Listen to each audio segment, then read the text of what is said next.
यता विराटनगर मोरङतिर एकदमै धेरै गर्मी बढिरहेको छ। गर्मी बढेर बाहिर निस्किने पनि वातावरण थिएन। आज चाहिँ बिहान बिहानै पानी परेर एकदमै धेरै शीतल अनि अलिअलि चिसो पनि बढेको छ।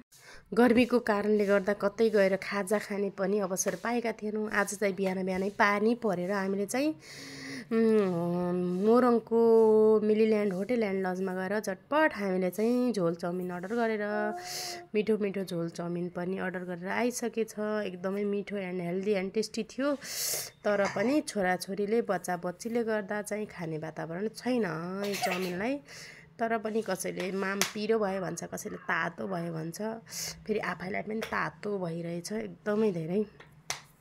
बाहिरतिर चाहिँ चिसो छ, यता होटेलभित्र चाहिँ एकदमै शीतल छ। अनि मेरो बुढोले चाहिँ कहिल्यै भिडियोमा अनुहार देखाउन नमान्ने, आज चाहिँ 1000 चोटि रिक्वेस्ट गर्दा आज एउटा सानो 10 सेकेन्डको भिडियोमा अनुहार देखाउनु भएको छ भनेर धेरै धेरै धन्यवाद। अनि त्यस्तै अवसरमा आज चाहिँ हामी चाहिँ छोरीहरूले, सानो छोरीले एकदमै मिठो माने थियो, ठुलो छोरीले चाहिँ मिठो मानेन। ठुलो छोरी आफ्नै तरिकाले खेल्दैछिन् भने सानो छोरीले चाहिँ हामी सँगै चाउमिन पनि उनले मिठो मानेर खाँदैछिन्। झोल चाउमिन हजुरहरूलाई कस्तो लाग्छ? हामीलाई चाहिँ एकदमै मिठो लागेको थियो। हजुरहरू चाहिँ कताबाट हेर्दै हुनुहुन्छ मेरो भिडियोलाई? सबैजनाले कमेन्ट बक्समा गएर कमेन्ट गर्नु होला। अब चाहिँ हामी ठुलो छोरोलाई ट्राई गर्न गइरहेछौँ है। सानोलाई चाहिँ खान्छ पनि रुन्छ पनि, गर्मी पऱ्यो भने भिरो पनि भयो भन्छ, गर्मी पनि भयो भन्छ। ठुलोलाई चाहिँ अब के गर्छ हेरौँ है गाइजहरू। त गरेछन् तर फुत्तै फालिदिन्छ के मिठो पिरो भनेर तातो भनेर फालिदिइहालेछ, फ्यालिहाल्यो।